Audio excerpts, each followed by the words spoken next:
Hello दोस्तों, कैसे हैं? आप सब आशा करती हूँ कि ठीक ही होंगे। आज मैं कहानी सुनाने से पहले आपसे एक बात कहना चाहती हूँ कि आप कहानी सुनने के बाद वीडियो को लाइक और चैनल को सब्सक्राइब नहीं करते। प्लीज़ ऐसा मत किया करो। वीडियो बनाने में बहुत मेहनत लगती है, तो प्लीज़ वीडियो को लाइक और चैनल को सब्सक्राइब ज़रूर कर दिया करो। इससे मुझे बहुत मोटिवेशन मिलता है। आशा करती हूँ आप सब मेरी बात समझ गए होंगे। धन्यवाद जी। आइए चलते हैं कहानी की ओर। घर में कई दिनों से चारों ओर मौत का सन्नाटा छाया था, लेकिन आज घर में खटपट चल रही थी। मामा जी कभी ऊपर, कभी नीचे और कभी गार्डन में आ जा रहे थे। उनके पहाड़ जैसे दुख को बांटने वाला कोई सगा संबंधी पास न था। घर में सबसे बड़ा होने के नाते सभी जिम्मेदारियों का बोझ उन्हीं के कंधों पर आ पड़ा था। वे तो खुलकर रो भी नहीं सकते थे। उनके भीतर की आवाज उन्हें कचोट कचोट कर कह रही थी कि अमृत, अगर तुम ही टूट गए तो बाकी घरवालों को कैसे संभालोगे? कितना विवश हो जाता है मनुष्य ऐसी स्थितियों में। उनका भांजा, उनका दोस्त विवेक इस संसार को छोड़कर जा चुका था, लेकिन वे ऊहापोह में पड़े रहने के सिवा और कुछ कर नहीं पा रहे थे। अपने दुख को समेटे भावनाओं से जूझते हुए बोले, बस उन्हीं की प्रतीक्षा में 2 दिन बीत गए। मंजू, पता तो लगाओ, अभी तक वे लोग पहुंचे क्यों नहीं? कोई उत्सव में थोड़े ही आ रहे हैं। अभी थोड़ी देर में बड़ी बड़ी गाड़ियों में फ्यूनरल डायरेक्टर पहुंच जाएंगे। इंतजार थोड़े ही करेंगे वे। मामा जी, अभी अभी पता चला है कि धुंध के कारण उनकी फ्लाइट थोड़ी देर से उतरी। वे बस 15-20 मिनट में यहां पहुंच जाएंगे। वे रास्ते में ही हैं। अंत्येष्टि तो 4 दिन पहले ही हो जानी चाहिए थी, लेकिन मामा जी, फ्यूनरल वालों से तारीख और समय मुकर्रर करके ही अंत्येष्टि होती है। मंजू ने उन्हें समझाते हुए कहा, उनसे कह दो कि सीधे चर्च में ही पहुंच जाएं। घर आकर करेंगे भी क्या? विवेक को कितना समझाया था, कितने उदाहरण दिए थे, कितना चौकन्ना किया था लोगों ने तजुर्बों से कि आ तो गए हो चमकती सोने की नगरी में, लेकिन बच के रहना। बर्बाद कर देती हैं गोरी चमड़ी वाली गोरियां। पहले गोरे रंग और मीठी मीठी बातों के जाल में फंसाती है, फिर जैसे ही शिकार की अंगूठी उंगली में पड़ी उसे लट्टू सा घुमाती है, फिर किनारा कर लेती हैं। छोड़िए मामा जी, समय को भी कोई वापस लाया है कभी? सभी को एक मापदंड से तो नहीं माप सकते। इंतजार तो करना ही पड़ेगा, क्योंकि हिंदू विधि के अनुसार बेटा ही बाप की चिता को अग्नि देता है। सच तो यही है कि जेम्स विवेक का बेटा है, यह उसी का हक है। मंजू, उस हक की बात करती हो जो धोखे से छीना गया हो। तुम तो उसकी दोस्त हो, उसी के विभाग में काम करती रही हो। बाकी तुम भी तो समझदार हो, तुम्हें तो मालूम है यहाँ के चलन। और भावना को देखो, उसे बहुत समझाया कि उस गोरी मेम को बुलाने की कोई जरूरत नहीं। अवैध रिश्तों की गठरी बंद ही रहने दो। अगर मेम आ गई तो पड़ोसन छाया बेवजह न्यूज़ ऑफ द वर्ल्ड का काम करेगी, लेकिन वह नहीं मानी। मामा जी, आप बेवजह परेशान हो रहे हैं। ऐसी बातें तो होती रहती हैं इन देशों में। वे तो जीवन का अंग बन चुकी हैं। मैंने भी भावना से बात की थी। वह बोली कि पोलीन भी तो विवेक के जीवन का हिस्सा थी। दोनों कभी हमसफर थे। फिर जेम्स भी तो है। इतने में एक गाड़ी पोर्टिको आ खड़ी हुई। लो, आ गई गोरी और उसकी नाजायज औलाद, मामा जी ने कड़वाहट से कहा। मामा जी, प्लीज शांत रहिए, यह भी विवेक का परिवार है। पोलीन उसकी एक्स वाइफ तथा जेम्स बेटा है। उसे झुठलाया भी तो नहीं जा सकता, मंजू ने समझाते हुए कहा। विवेक का पार्थिव शरीर बैठक में सफेद झालरों से सजे बॉक्स में अंतिम दर्शन के लिए पड़ा था। काले नए सूट, सफेद कमीज, मैचिंग टाई में ऐसा लग रहा था जैसे अभी बोल पड़ेगा। बैठक फूलों के बने रीत, गोल आकार में सजाए फूल, क्रॉस तथा गुलदस्तों से भरी पड़ी थी। आसपास के लोग तो नहीं आए थे, लेकिन उनके कुलीग वहां मौजूद थे। लोगों ने अपने अपने घरों के पर्दे तान लिए थे, क्योंकि विदेशों में ऐसा चलन है।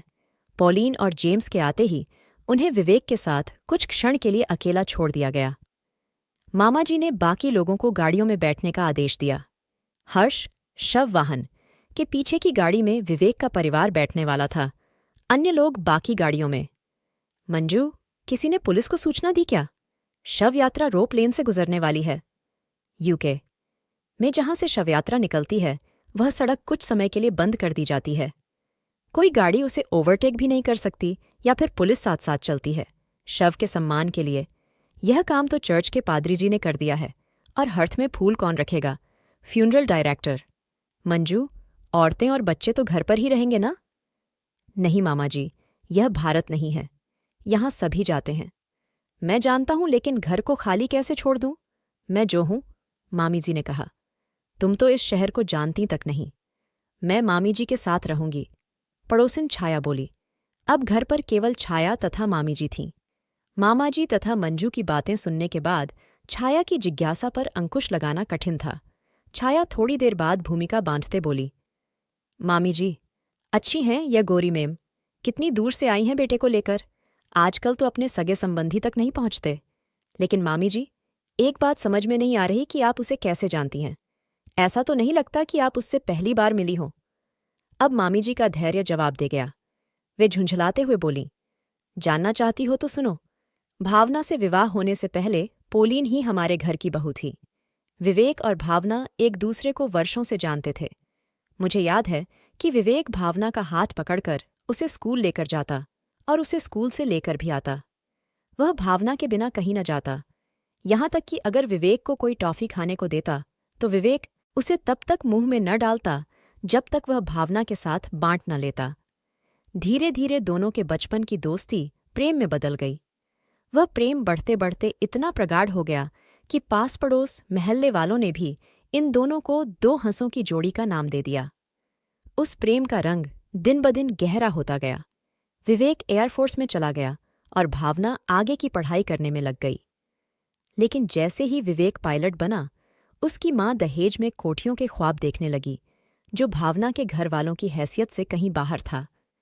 विवेक ने विद्रोह में अविवाहित रहने का फैसला कर लिया और दोस्तों से पैसे लेकर माँ बाप को बिना बताए ही जर्मनी जा पहुंचा। किंतु उसकी माँ अड़ी रही।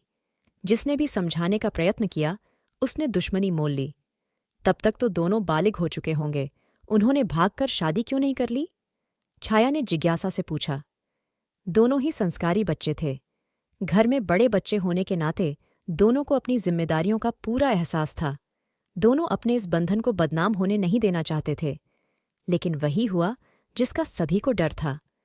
विकट परिस्थितियों से बचता बचता विवेक दलदल में फंसता ही गया। उसे किसी कारणवश पोलीन से शादी करनी पड़ी। दोनों एक ही विभाग में काम करते थे। विवेक की शादी की खबर सुन भावना के परिवार को बड़ा धक्का लगा। भावना तो गुमसुम हो गई।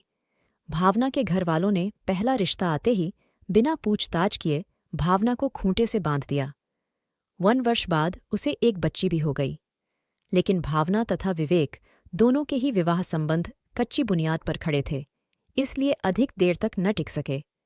दोनों ही बेमन से बने जीवन से आज़ाद तो हो गए, किंतु पूर्ण रूप से खोखले हो चुके थे। विवेक की शादी टूटने के बाद उसके मामाजी ने जर्मनी से उसे यूके में बुला लिया। वहां उसे रॉयल एयरफोर्स में नौकरी भी मिल गई। फिर समय भागता गया।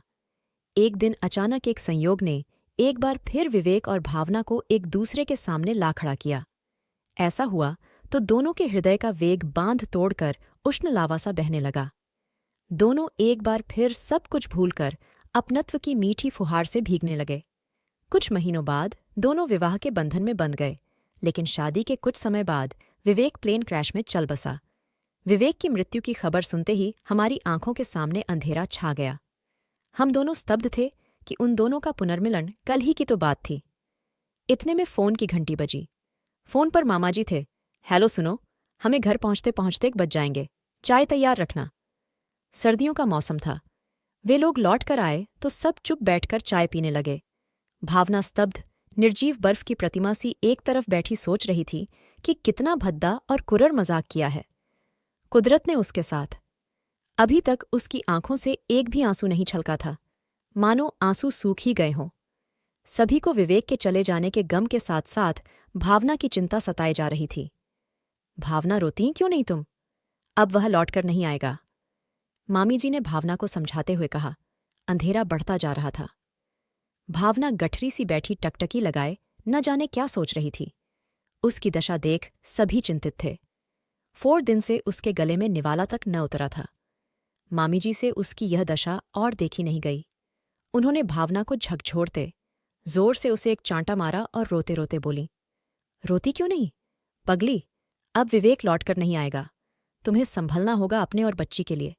यह जीवन कोई 4 दिन का जीवन नहीं है। संभाल बेटा, संभाल अपने को। फिर वे भावना को ऊपर उसके कमरे में ले गईं। पोलीन तथा जेम्स अपने कमरे में जा चुके थे। भावना कमरे में विवेक के कपड़ों से लिपटकर फूट फूट कर रोती रही।